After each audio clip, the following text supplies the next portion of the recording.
मुश्किल है, it is difficult to imagine, ये कल्पना करना भी मुश्किल है, how hard and dangerous it was to travel from one country to another. एक शहर से दूसरे शहर यात्रा करना 600 से लेकर 700 साल पहले कितना कठिन था। Men had to travel mainly by overland routes, इंसानों को अक्सर जो है वो ओवरलैंड रूट से ही जाना पड़ता। They had to move slowly as and when they got the chance, उसको कभी कभी बहुत आहिस्ता ही चलना पड़ता। Villages and towns were far apart, क्योंकि जो है गांव और शहर बहुत दूर दूर होते हैं। Many persons died on the way for lack of food and water, पानी और खाने की कमी के कारण बहुत सारे व्यक्ति क्या होते, रास्ते में ही मर जाते, दम तोड़ देते। People had to travel with large parties और caravans as they were called, लोगों को बहुत जत्थे में ग्रुप में जाना पड़ता, क्योंकि उनको कारमा कहा जाता। Otherwise they could get lost, क्योंकि वो रास्ता भी खो जाते हैं। तो bands of robbers knew the routes too, तो जो डाकुओं का समूह था उनको भी ये रूट्स पता था। दे अटैक्ड कारवंस एंड लूटेड देम, वो कारवंस को अटैक करते और उनको लूट लेते हैं। Many travellers were killed in the fighting with that took place, बहुत सारे यात्रियों का मुसाफिरों का लड़ने में जान चला जाता, और कुछ लोग जो है उनका सामान चूँकि लूट गया रहता तो कुछ भूख और प्यास के कारण भी मर जाते। समझ में आ रहा है, कुछ भूख और प्यास के कारण भी मर जाते। Okay, traveling was so dangerous in those days that hardly anyone who went from one long journey was unsure of getting back home alive. कोई एक व्यक्ति अपने गांव से निकल जाता तो उसका यह कहना कि वो आ जाएगा जीवित, यह बहुत कठिन था। Only persons of great courage could dare, जो साहसी था, जो हिम्मती था व्यक्ति, वही हिम्मत करके जो है सफ़र के लिए निकलता और स्पेंड मंथ्स में जाता, sometimes to place to complete, और कुछ सालों में वो वापस आता। यह 13वीं शताब्दी की बात है। Europe valued it's trade with the east highly, Europe जो है अपने तिजारत में, अपने बिजनेस में काफ़ी जो है, अपने व्यापार में काफ़ी वैल्यूड करता था। किसको? India and China were believe to be rich beyond dreams, उनके सपनों से ज़्यादा जो है समृद्ध धनवान हमारा देश इंडिया और चाइना था। Species from islands of south east Asia could be sold in Europe at, क्योंकि इधर ईस्ट में, साउथ ईस्ट एशिया में जो मसाले उगते थे वो यूरोप में बहुत महंगे दामों में, बहुत ज़्यादा प्रॉफिट में बेचे जाते। Marco Polo was a young man who lived in Venice, Marco Polo एक नौजवान व्यक्ति था जो वेनिस शहर में रहता था। आप लोग सुन रहे हैं सब लोग? एवरीवन इज पार्टिसिपेटिंग और नॉट? आपके बुक्स ओपन होना चाहिए और आप लोग को सुनना है ना, तभी आपको समझ में आएगा। ठीक है, तो Venice, he belong to a family of rich merchants and the city of Venice was greatest centre of trade with the east in Europe. वह बहुत एक धनवान परिवार से बिलोंग करता था मार्को पोलो, और वेनिस, सिटी ऑफ वेनिस भी जो है एक तरह का सेंटर था ट्रेड के लिए ईस्ट, इन यूरोप के ईस्ट में। तो इन 1271 1271 ईस्वी में 17 साल का old Marco Polo started on a journey to China, then known as Cathay, with Niccolo Polo and his father and Maffeo Polo his uncle, यानी अपने पापा और अपने अंकल के साथ, जो निकोलो पोलो और मैफेलो पोलो के नाम से जाने जाते थे, यह सफ़र के लिए निकले। एक जर्नी चाइना के लिए शुरू उन्होंने किया, यानी चाइना जाने की उन्होंने तैयारी कर ली थी। ठीक है, बात समझ में आ गया आप लोग को? They travelled from Venice to Asia Minor, then cross the Black Sea into the Crimea. From there they made their journey across the desert of Persia and Afghanistan to highland of the Pamirs. Then they crossed the Great Gobi Desert and reached Peking. The journey took 4 years. वो यह सफ़र यानी Europe के Venice शहर से कहाँ, China का सफ़र कितने सालों में पूरा किए? 4 सालों में पूरा किए। Their journey took 4 years. कैसे कैसे? तो इसके लिए आपको एक जियोग्राफिकल मैप चाहिए कि वेनिस से वो एशिया माइनर की तरफ आए, फिर उन्होंने ब्लैक सी को क्रॉस किया, फिर वहाँ से उन्होंने अपना रास्ता पर्शिया यानी पर्शिया और अफ़गानिस्तान के तरफ किया, और उसके हाईलैंड ऑफ पैमिर से होके इन्होंने ग्रेट गोबी डिज़र्ट को भी पार किया और फिर पेकिंग पहुँचे। इस तरह से 4 साल में चाइना का सफ़र उन्होंने पूरा किया। To us this seems a very long time for a journey. यह हम लोगों के लिए एक बहुत लंबा समय दिख रहा है एक जर्नी का। But in those days people probably thought themself lucky and they were able to get anywhere at all. लेकिन उन दिनों में ऐसे लोग जब 4 साल लगा के भी कहीं पहुंच जाते तो अपने आप को बहुत लकी मानते थे, ठीक है ना, और इस तरह से वो कहीं भी चले जाते। There were many cases of travellers killed on the way of or captured and sold as slaves. अब देखिए यहाँ पे फिर से बताया गया है कि ऐसी कई कहानियाँ गुजरी हैं, ऐसा कई मुसाफिरों की बातें सामने आई हैं जिसमें उनको या तो मार दिया गया या तो उनको कैद करके गुलाम बना के बेच दिया गया, सोल्ड एज अ स्लेव्स।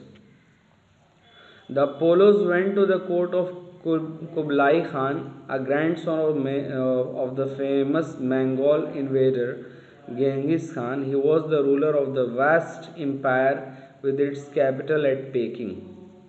तो ये सब चीन का ही शहर है। चीन भी देखिए, अभी हम लोग का जो इंडिया है ना, या छोटे छोटे स्टेट्स में, पहले अभी तो 28 स्टेट्स में डिवाइडेड है, लेकिन ये जब 600-700 साल पहले भी हमारे देश में भी जो अलग अलग लोग जो है ना अपने अपने स्टेट्स में और कैपिटल्स में रहते थे, वहीं पे उसके राजा होते थे। यानी ये देश का अलग अलग अभिन्न अंग था, ठीक है ना। जैसे मद्रास हो गया, सुना होगा आप लोगों ने, बंगाल हो गया, ये सब अलग अलग इलाके थे। ये सब अभी एक देश नहीं था, ठीक है ना। जैसे अभी एक देश है, उसके प्राइम मिनिस्टर हैं, इस तरह से नहीं था, डेमोक्रेसी नहीं था। उसी तरह वहाँ भी पेकिंग नामक शहर के ऊपर कौन राज करता था? तो गेंगिस खान। कौन था?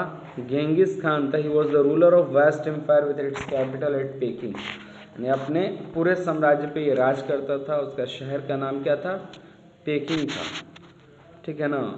तो the Polos went to the court, उनके कोर्ट में यानी उनके जो है दरबार में ये हाजिर हुए कुलबाई खान के। और वो किसका बेटा था? ग्रैंडसन किसका था? पोता मंगोल का। अब मंगोल्स के बारे में एक लंबी कहानी है, इसमें जो लिखा हुआ हम आपको बताते चल रहे हैं, बाद में फिर कहानी बताया जाएगा। Kublai Khan received the travellers with great kindness. Kublai Khan ने बहुत आवभगत किया अपने यात्रियों का, मेहमानों का।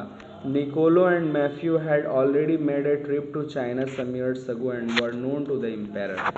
निकोलो यानी उसके पिताजी और चचा जी इससे पहले भी चाइना आ चुके थे, इसलिए वहाँ के लोग, वहाँ के शासक इनको जानते थे, समझ रहे हैं। Marco Polo set himself the task of learning the Mongol language.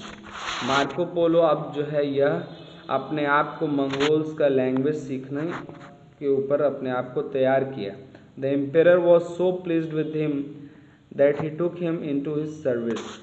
जो शासक थे वो इतना खुश हुए किससे? मार्को पोलो से, कि वो अपने सर्विस, अपने नौकरी के ऊपर इन्होंने रख लिया। He trusted Marco Polo greatly and sent him to many faraway places on his behalf. और यह मार्को पोलो पे बहुत यकीन किया। कौन? वहाँ का शासक, मंगोल का पोता, ठीक है ना, और उसको बहुत दूर दराज अपने काम के लिए अपने जगह भी ये भेजता। One trip was made in 1287 to Burma and another sometime later to Ceylon. The trip to Ceylon was undertaken to bring the sacred tooth of the Buddha for the emperor. तो एक बार मार्को पोलो को वहाँ के emperor ने, शासक ने, जो Mongol का क्या था, पोता था कुबलाई खान, वह किसको भेजा? मार्को पोलो को अपना एक सफ़र में भेजा। कहाँ कहाँ पे? बुर्मा में 1287 में, और दूसरा सफ़र सीलोन में भेजा। और सीलोन में इस बात को कह के भेजा कि वहाँ से बुद्धा का, लॉर्ड बुद्धा का एक सैक्रेड टूथ लाना है, ठीक है ना। For the emperor later Marco was made the governor of an important city. तो एक बाद में जब ये ला दिए, उनका काम किए, तो मार्को को एक बड़े शहर का गवर्नर बना दिया गया। बात समझ रहे हैं? आप लोग सुन रहे हैं कहानी या नहीं? बहुत इम्पोर्टेंट कहानी है मार्को पोलो के बारे में। आप लोग समझ रहे हैं? समझ रहे हैं ना अभी? को पोलो किस तरह से वहाँ के राजा को किस तरह से प्रभावित किया कि राजा ने अपना पहले क्या बना लिया, अपने जगह पे उनको रखा और वो अपने काम के लिए उनको भेजते, अपने रिप्रेजेंटेटिव बना के। बाद में उन्होंने एक राज्य का उनको क्या बना दिया, गवर्नर बना दिया। ठीक है। इन 1290, 1290 की बात है। In 1290, 15 years after coming to Peking, 15 साल पेकिंग आने के बाद, Marco Polo asked and emperor's permission to go back home. मार्को पोलो ने वहाँ के साम्राज्य से, राजा से कहा, पूछा कि मैं फिर वापस जाऊँ। बट कुलबई Khan refuse to let him go. लेकिन कुलबई खान जो एम्पेरर था, जो शासक था, वह उनको वापस भेजने से इनकार किया। अ lucky chance however helped him. और इस तरह से उनको एक मौका मिला फिर से रहने के लिए। The marriage of a princess of Kublai's family had arranged with his grand nephew Argun, the viceroy of Persia. Argun had sent some of his Persian nobles to arrange the matter and to bring the bride, the lady Kokachin, to Persia for the marriage. देखिए, यानी जो कुलबाई family की जो princess थी, जो रानी थी, उसका शादी कहाँ फिक्स हुआ? तो ग्रैंड नेफ्यू अर्गुन के पोते से, जो पर्शिया का विसराय था। ठीक है ना। आर्गुन विसरॉय भी मतलब क्या कि एक वजीर, एक बड़ा आदमी। Argun had sent some of his Persian nobles to arrange the matter. Argun ने वहाँ पर्शिया से कहाँ पे लोगों को भेजा, यानी जहाँ पे अभी मार्को पोलो है, क्या नाम है इसके शहर का, पेकिंग। ठीक है ना। तो पेकिंग भेजा किसको? अपने पर्शियन नॉबल्स को, ताकि ये मैटर, शादी का मैटर क्या करे, सॉल्व करे और दुल्हन को ले आए। ब्राइड मीन्स क्या होता है, यानी वहाँ से बारात भेजा क्योंकि वो दुल्हन को ले आने के लिए। The lady Kokachin to Persia for the marriage. किसको? कोकाचिन को पर्शिया मतलब ले जाए शादी के लिए। Now that the noble man were due to return with the bride, they were afraid of the danger and risk of the journey. तो यह जब मतलब लेडी कोकाचिन को जब ले जा रहे थे, तो वो डर रहे थे कि इतना लंबा सफ़र है और दुल्हन को लेके जाना है, तो वापसी में उनको डर लग रहा था। They wanted to take some trusted and experience travellers with them as guides. तो वो चाह रहे थे कि कुछ ऐसे मुसाफिर उनके साथ मिल जाए जो क्या हो, एक्सपीरियंस्ड हो, जो तजुर्बेकार हो, जो सफ़र किए हों, उनके गाइड के लिए, उनके रक्षा के लिए। So they requested कुलबाई Khan to allow the Polos to go with their party। तो वो कुलबाई खान को रिक्वेस्ट किए कि पोलोस को क्या करें, यानी उसके चचा, उसके पिता और ख़ुद मार्को पोलो को, तो उनके साथ भेज दें, उनके जत्थे के साथ, उनके पार्टी के साथ। Kublai Khan had agreed but he made Marco promise that he would come back to him after his journey। कुलबाई खान तैयार तो हुआ, लेकिन मार्को से यह प्रॉमिस या वादा कराया कि तुम वापस ज़रूर आओगे अपने सफ़र से। ठीक है ना। The party decided to travel by sea but troubles began soon after the journey started. यानी जो जत्था था वो समुद्र के रास्ते से अपना सफ़र शुरू करने वाला था, लेकिन तुरंत ही क्या हुआ, प्रॉब्लम शुरू हो गई। क्या प्रॉब्लम हुई? Wind carried the ships to Indo China and then to Sumatra. पहले जो शिप्स थी उसमें विंड के हिसाब से वो शिप्स चलती थी। मैं आपको एक फ़ोटो बना रहा हूँ, ठीक है ना। वो कैसी शिप्स होती थी ये समझिए। इस तरह की शिप्स थी, उसमें ऐसा फ्लैग टाइप का लगा होता जो विंड के सहारे चलता है। देखें आप लोग, बोलिए। इस तरह का शिप होता था जिसमें क्या था, विंड के सहारे वो चलती थी वो शिप्स। तो विंड से वो उनके साथ गड़बड़ ये हुआ कि हवा दूसरे तरफ चलने लगी और इंडो चाइना की शिप जो है वो सुमात्रा पहुंच गई। They were delayed there for many months. वो वहाँ कुछ महीने तक उनको वहाँ पे लग गया। After months of sailing they reached Ceylon. फिर उन्होंने वो लोग सीलोन पहुँच गए and touched India and East Africa before they reached Persia. Ceylon पहुँचे और फिर वहाँ से इंडिया पहुँचे, फिर अफ्रीका पहुँचे और फिर वो पर्शिया पहुँचे जहाँ प्रिंसेस को जाना था। The princess arrived safe and sound but two of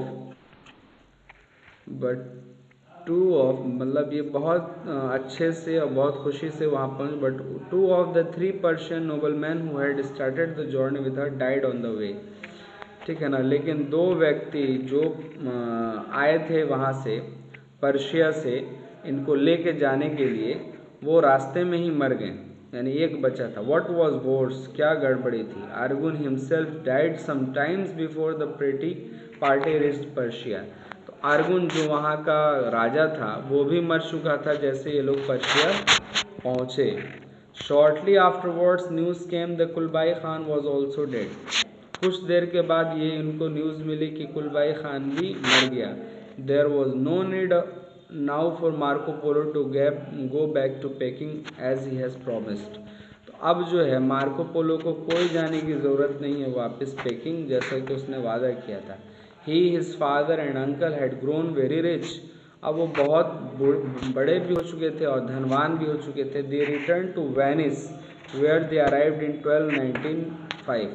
अब वो वेनिस शहर लौटे 1295 में। इन सब सफ़र के बाद, यानी सबसे पहले कहाँ गए थे वो लोग?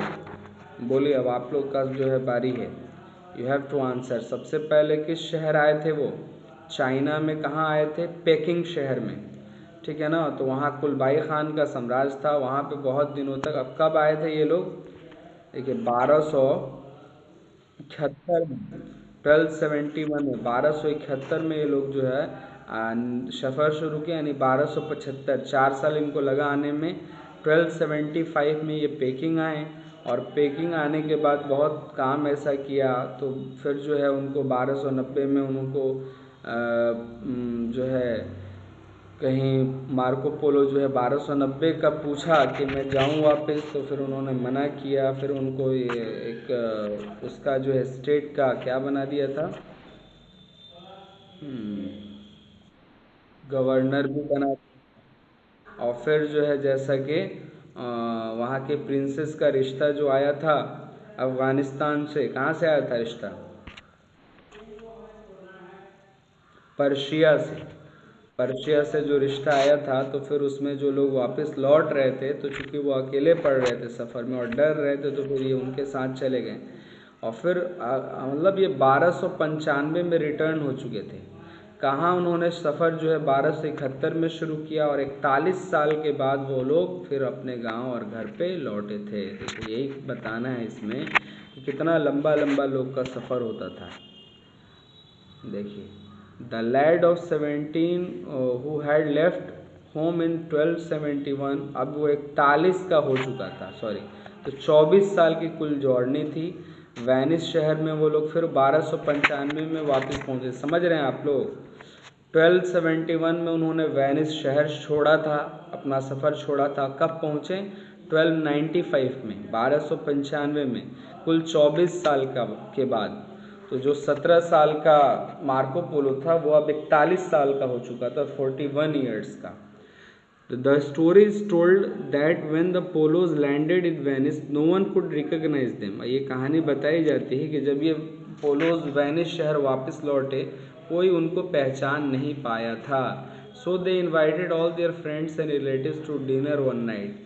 इसलिए अपने पहचान के लिए कि जो लोग आ चुके हैं सब कोई समझे पहचाने, एक रात अपने दोस्तों और अपने साथियों को उन्होंने क्या किया? डिनर दिया। The Polos were wearing the rough rag clothes they had worn on the journey. वही बुरे भद्दे कपड़े उन्होंने पहना था जो ख़राब हो चुके थे उन्होंने सफ़र से। When the guests were all present, the polos tore off the seams of their clothes. Precious stones and jewels flew linings of the clothes before the astonished eyes of the guests. Then they believed the wonders of the polo's journey and welcomed them back home. तो जो कपड़ा ये लोग पहने थे वो जब ये लोग देख रहे थे तो अरे कौन है, नहीं पहचान रहे थे। तो बाद में जो उधर से कमा के बढ़िया बढ़िया जेवल्स लेके आए थे, प्रीशियस जो स्टोन्स लेके आए थे जो कपड़ों में जकड़ा हुआ था, तो वो जब पहन के दिखाएं तब इन लोगों को भरोसा हुआ कि पोलोस का सफ़र जो है 25 साल का वाकई था और ये लोग यहाँ से अपने राजा से गवर्नर बन के चाहे जैसे तैसे ये लोग होके आए हैं, तब इनके लोगों को यकीन हुआ। बात समझ रहे हैं। But Marco Polo's adventures were not get over. अभी मार्को पोलो का जो एडवेंचर है, जो मज़ा है, मसखरा, ये अभी पूरा नहीं हुआ। He had to face years of hardship still. फिर उनको बहुत सारी कठिनाइयों का सामना भी करना पड़ा। War broke out between Venice and Genoa. एक युद्ध भी हुआ वेनिस शहर से और गेनोवा से। मार्को पोलो हुआ selling one of his trading ships was taken prisoner. तो जो उनका एक नाव था जिसमें वो सफ़र करते थे, वो भी किसी प्रिजनर ने, किसी डाकू ने जो है लूट लिया था। ही रिमेंड इन प्रिजन, बल्कि जेल में इनको डाल दिया। He remained in prison for 3 years but he did not waste his time. He called for the notes he had made of his journey and dedicated to a book to a fellow prisoner. When peace was made after 3 years, he was allowed to go home. तो युद्ध में जब इनको पकड़ के jail में डाल दिया गया था, तो वो अपना 3 साल बर्बाद नहीं किए, बल्कि छोटा छोटा अपना कहानी लिखें कि उन्होंने अपने सफ़र में और क्या क्या किया। और ये सब होने के बाद जब सब कुछ शांत हुआ, युद्ध का माहौल ठंडा हुआ, तो इनको अपने घर भेजा गया। बात समझ रहे हैं। अब थोड़ा सा इसको सुन लीजिए। Marco Polo's book became very famous. Marco पोलो ने जो बाद में किताबें लिखी अपने सफ़र के बारे में, वो बहुत प्रसिद्ध हुआ। He had written not so much about his own adventure as about things. उन्होंने अपने एडवेंचर के बारे में नहीं, बल्कि जगहों के बारे में, लोगों के बारे में जो उन्होंने देखा, उसके बारे में उन्होंने बताया। Among other places he had written about Japan। दूसरी जगह पे जापान के बारे में भी उन्होंने लिखा है। No one in Europe had ever heard of Japan before. No one even knew that it existed। तो उससे पहले कोई भी वहाँ का लोग जापान के बारे में जानता ही नहीं था, ये भी नहीं जानता था कि ऐसा कुछ होता है। Marco Polo is suppose to have been the first European to have travelled right across Asia. तो पहले ये यूरोपियन व्यक्ति बने थे जो पूरा एशिया भ्रमण किए थे, Marco Polo. People in Europe had very little knowledge of the east in those days. Europe में लोगों को ईस्ट के बारे में बहुत कम पता था। They found it hard to believe much of what Marco Polo had written. उस समय लोग बहुत मुश्किल से इन सब चीज़ों को मानते थे जो मार्को पोलो ने लिखा था। For centuries it was thought that the book was a collection of lies. सदियों तक यह माना गया कि वह उस किताब में सिर्फ झूठ लिखा हुआ है। It was only in 19th century that the facts were verified by travellers. इस 19वीं सदी में जब लोगों ने सफ़र किया तो इन बातों को सही जाना, and found generally to be true. तब उनको लगा कि हाँ, ये बात सच है। There were of course certain things which Marco had only heard, these were not always correct. कुछ ऐसी चीज़ें जिसके बारे में मार्को ने सुना था, जिसको इन्होंने अपने किताबों में लिखा था, तो ये सही बात थी कि वो करेक्ट नहीं थे। But Marco's book fired people's fancy who are fond of adventure began to dream of going out to India and China and making their fortunes। तो वो लोगों के बारे में, उन लोगों को बहुत अच्छा लगा किताब, लोग के फैंसी, जो लोग शौकिया थे और जिनको एडवेंचर का शौक़ था और वो सोचते थे कि इंडिया और चाइना जाएं और अपना किस्मत आजमाएं, उन लोगों के लिए बड़ा कारगर था इनकी किताब। मिस्टर मीर नजाबत अली ने इस किताब को एडेप्टेड किया है, यानी किसी दूसरे लैंग्वेज से इन्होंने क्या किया है, डिराइव किया है। समझ रहे हैं। इस कहानी में जो बताया गया है वो बात समझ में आई कि पहले के ज़माने में जब कोई कम्युनिकेशन नहीं था, कोई संचार नहीं था, लोग एक दूसरे की बातों को नहीं समझते थे, लोग सिर्फ एक पर्टिकुलर जगह, एक रीजन में ही रहते थे, तो लोग ये भी नहीं जानते थे कि ना इंडिया जैसा कुछ है, या हम इंडिया में हैं तो ऐसा जानते ही नहीं था कि नहीं अमेरिका जो जैसा कुछ यूरोपियन कंट्री है, या बगल में चीन और पाकिस्तान भी है, या नेपाल और भूटान भी है, हम लोग नहीं जानते थे। एक चिड़िया को उसका घोंसला ही दुनिया लगता है। बात समझे ना बाबू। इससे हम लोग क्या सीखें वो हम समझा रहे हैं। एक चिड़िया को उसका घोंसला ही उसकी दुनिया लगती है जब तक कि वो उड़ता नहीं है। ठीक है, जब वो उड़ेगा, दुनिया को देखेगा, समझेगा, तब तो उसको लगेगा कि नहीं, there are also some places, कुछ और भी जगह हैं। फिर उस आसमान को वो दुनिया मानता है, फिर वो माइग्रेट करता है, तो फिर वो नई जगह जाता है, फिर उसकी दुनिया की जो विजिबिलिटी है, विज़न है, वो और क्लियर होती है। फिर उसको लगता है कि वाह, दुनिया कितनी बड़ी है। वैसे ही हम लोगों का हाल था जब हमारे पास कम्युनिकेशन नहीं था, मोड ऑफ ट्रांसपोर्ट नहीं था, हम कहीं आते जाते नहीं थे और डरते थे आने जाने से, तो हम अपने जगह को ही दुनिया मानते थे, ऐसा कोई कल्पना ही नहीं था। तो फिर ऐसे लोग जब हमारे देश में आते थे, हम लोग के देश को ढूंढते थे, बताते थे, तब पता चलता था कि हाँ, यूरोप भी ऐसा देश है जहाँ से ये लोग सही में सफ़र करके आए हैं। उनके नस्ल से, उनके बोली से, उनके बोलचाल, पहनावे, खाने पीने से यह पता चलता है कि नहीं, ये हमारे लोग नहीं हैं, किसी दूसरे देश के लोग हैं।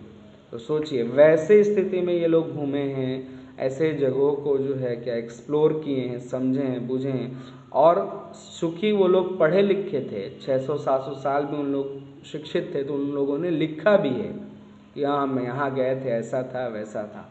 आज तो हर जगह हम लोग देख सकते हैं, हर चीज़ को एक्सप्लोर कर सकते हैं, समझ सकते हैं, इतना कम्युनिकेशन आसान है। तो इससे यह समझना चाहिए कि हम लोगों को भी क्या विज़िट करना चाहिए, दूसरे जगह पे भी जाना चाहिए, आना चाहिए, ताकि हम लोग दुनिया देखें और समझें। पूछिए, और किसी को कुछ नहीं समझ में आया हो तो स्टोरी में कोई प्रॉब्लम है आप लोगों को? Do you have any problem in understanding the story, या ओके है, समझ में आ गया है?